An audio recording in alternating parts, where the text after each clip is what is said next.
넛지 4차 산업혁명 자율주행 자동차. 5. 연료전지. 1. 미래의 자동차는 휘발유나 경유 등 화석 연료를 사용하지 않을 것을 전제로 전기 자동차에 치중하고 있다. 그런데 학자들은 궁극적으로 미래에 사용될 동력 장치는 전기를 에너지로 사용하는 전기 자동차와 같은 개념이지만 이보다 업그레이드된 수소연료 전지 자동차 즉 수소차가 지배할 것으로 생각한다. 수소차도 전기로 작동되지만 전기 자동차는 연료를 주입하기 위해 충전소를 사용해야 하지만 수소차는 자동차 내에서 전기를 직접 만들어 쓴다는 점이다. 수소차는 수소와 산소가 가진 화학적 에너지를 직접 전기 에너지로 변환시키는 전기화학적 장치로서 수소와 산소를 양극과 음극에 공급하여 연속적으로 전기를 생산하는 새로운 발전 기술인데 이를 업그레이드하면 대량 발전도 가능하다. 원리도 매우 간단하다. 물의 전기 분해를 이용하는 것으로 물과 전기가 만나면 수소와 산소가 나오도록 할 수 있다. 만약 이 순서를 거꾸로 한다면 즉 수소와 산소를 만나게 하여 물과 전기를 만들 수 있다.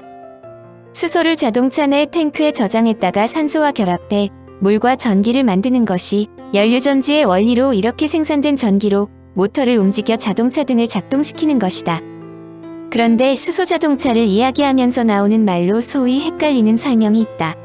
한껏 수소 자동차의 근본은 수소로 작동되는 것은 맞지만 수소열 유전지를 이용해 주행하는 전기 자동차를 의미한다는 것이다. 이 말은 수소열 유전지가 핵심 요소라는 것을 의미하므로 이곳에선 수소 자동차가 아닌 연료전지를 동력원이란 차원에서 별도로 설명한다. 연료전지의 기본은 간단하다. 제목만 보아도 곧바로 이해할 수 있는 내용으로 연료를 사용하여 전기를 만들어내는 장치로서 일반적으로 3차 전지라고도 부른다. 그런데 연료전지의 기본은 연료를 태워서 발전기를 돌리는 것이 아니라 연료의 화학 반응을 통해 전기를 얻는다는 것이 다르다. 가장 기초적인 형태의 연료전지는 수소와 산소를 사용하는 것으로서 수소와 산소가 반응하여 물이 만들어지는 반응을 이용한다. 물을 전기 분해하면 양극에서는 산소가 생성되고 음극에서는 수소가 생성되는데 이 과정을 완전히 거꾸로 진행시키는 것이다. 수소와 산소를 사용하는 연료전지의 음극에서는 H2인 수소가 2개의 수소 이온과 2개의 전자로 분해된다. 전자는 도선을 타고 양극로 이동하고 수소 이온은 전해질을 통과하여 양극으로 이동하게 된다. 양극에서는 이동해온 수소 이온과 전자, 산소가 반응하여 물이 생성된다. 양극에서 산소가 산소 이온과 전자로 분리되고 음극에서 산소 이온, 수소, 전자가 반응하여 물이 생성된다. 이 과정에서 존재하는 전자의 이동을 전력으로서 사용한다는 것이 연료전지의 기본 개념이다. 여기에서 연료전지와 배터리와는 큰 차이가 있다. 배터리가 전기를 저장하는 장치라면 연료전지는 전기를 만들어내는 발전기와 같은 장치이다. 따라서 배터리는 그 자체만 가지고 있으면 전력원으로서 사용 가능하지만 연료전지는 수소나 산소 같은 연료를 내부에 넣어 반응시켜야 전력원으로서 사용 가능하다. 또한 충전 시간이 오래 걸리는 배터리와는 달리 연료전지는 열기관과 같이 연료만 채워 넣으면 되므로 충전 시간이 비교적 빠르다. 특히 연료전지를 각계에서 주목하는 것은 천연가스와 메탄올, LPG, 나프타, 등유, 석탄가스 등 다양한 연료를 사용할 수 있다는 점이다. 또한 공해물질인 녹스와 이산화탄소의 석탄 화력 발전의 38분의 1과 3분의 1 정도이며 소음도 매우 적어 무공해 에너지 기술로 평가된다. 자동차인 경우 수소 1kg에 100km까지 주행할 수 있다. 연료전지가 탄생하게 된 배경은 우주 및 군사용이므로 일반인에게는 상당히 어려운 개념이다. 최초의 실용적인 연료전지는 아폴로 계획 당시 식수와 전기를 동시에 해결하기 위해 사용되었다는 것으로 미루어 짐작할 수 있다. 그러나 연료전지의 치명적인 단점은 수명이 짧다는 점이다. 연료전지의 경쟁자인 보일러의 수명이 10년 이상인데 반해 연료전지의 경우 제품 수명은 길어야 5년 정도이며 특히 연료전지의 종류에 따라 다르지만 예열이 필요한 경우도 있다. 대형 건물이나 발전용으로 사용되는 대형 연료전지인 경우 예열만 길게는 하루 정도 걸려야 제대로 전력을 생산해낼 수 있다. 연료전지의 전력 생산 효율은 종류에 따라 다르지만 40에서 50% 선이다. 그러나 연료전지에서 발생하는 열을 난방 또는 급탕에 이용할 수 있으므로 이 경우 대체로 효율은 80% 이상이다. 특히 SOFC, MCFC 등 고온에서 작동하여 열에너지가 많이 발생하므로 두 분야를 반드시 고려해야 한다. 그러므로 기존 보일러를 대체하자는 연구도 진행 중이다. 연료전지가 생각보다 폭발적으로 보급되지 못한 것은 에너지 전환일 뿐만 아니라 연료 수급에 있어서도 문제가 있기 때문이다. 대표적으로 수소는 현재의 기술 수준에서 석유류를 크래킹해서 뽑아내는데 이것이 경제성이 없기 때문이다.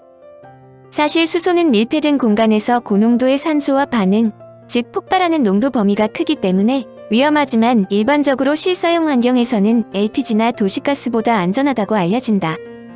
LPG 차량과 수소 연료전지 차량을 세워놓고 연료 탱크를 실탄으로 사격하는 실험도 한 적이 있는데 LPG 차량은 그대로 폭발한 반면 연료전지 차량의 경우 내부의 가스만 모두 분출되었다는 실험 결과도 있다고 한다.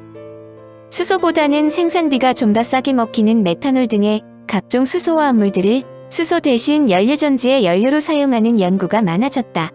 이는 연료전지에 수소화합물이 공급되고 이를 계질기에서 수소로 변환시켜 연료전지 스택에 공급하는 형식이다.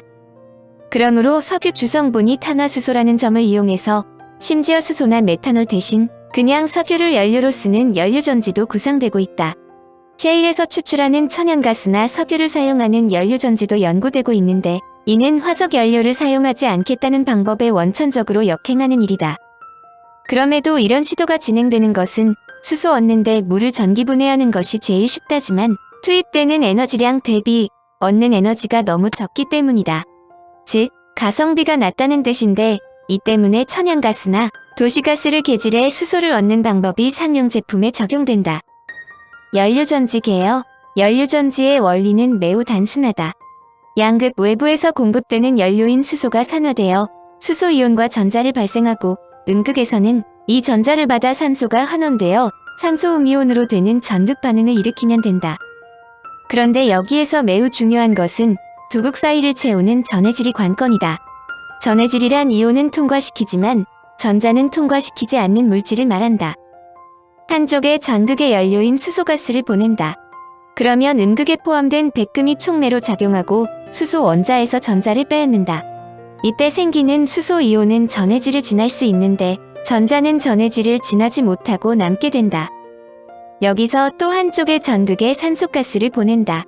그러면 양극에 포함된 백금이 촉매로 작용함으로써 산소 원자와 전해질을 통과해온 수소이온이 결합해 물이 만들어진다.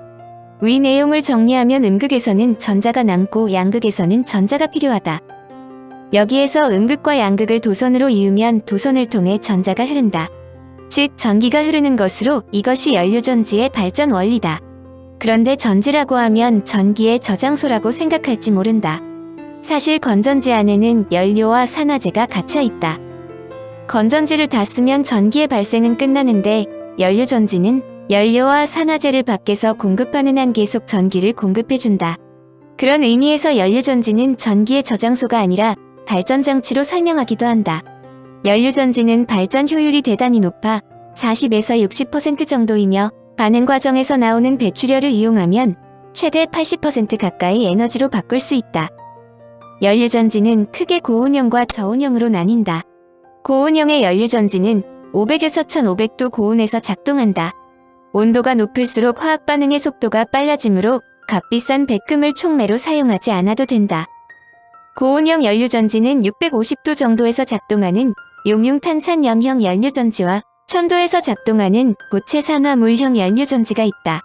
MCFC는 전해질로 탄산염을 녹인 액체를 사용하고 SOFC는 고체인 세라믹을 사용한다. 이들 모두 발전 효율이 높고 고출력도 가능하여 대형 건물이나 대규모 발전소 등에 사용할 수 있는 반면 시동의 시간이 많이 걸린다는 단점이 있다. 현재 많이 연구되는 MCFC는 리튬, 나트륨, 갈륨의 탄산염 혼합물을 사용하는데 600도 이상으로 가열해야 액체 전해질이 된다. 그러므로 MCFC는 적어도 650도 이상과 높은 압력에서 운전해야 한다. 압력이 높아야 하는 이유는 고압가스인 수소연료와 이산화탄소가 관여하기 때문이다. 그러나 이 기술은 상당한 노하우가 필요한 데다 위험 요소가 있으므로 자동차 같은 소형이 아니라 대용량 발전용으로 적합하다. 저온형 연료전지는 300도 이하에서 작동되며 고온형에 비해 시동하는데 걸리는 시간이 짧고 크기를 작게 만들 수 있는 장점이 있다. 반면 값비싼 백금 전극이 필요하므로 비용이 많이 들어가는 단점이 있다. 저온형 연료전지로는 인산형 연료전지와 알칼리형 연료전지, 고체고 분자형 연료전지가 있다. PAFC는 200도 정도에서 작동하고 전해질은 인산수용액을 사용한다.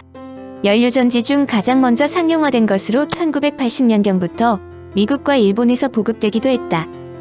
AFC는 60에서 120도 저온에서 작동하고 PEFC는 80도 미만에서 작동하므로 운반용 에너지 원천으로 적합하다. PEFC의 특징은 전해질로 수용액이 아닌 수지로 만든 얇은 막을 사용한다는 점이다. 전 세계에서 소형화가 필수적인 자동차, 가정용 발전기 등에 사용하려는 것이 PEFC이다. 청취자에게 원하는 것은 1. 구독 2. 좋아요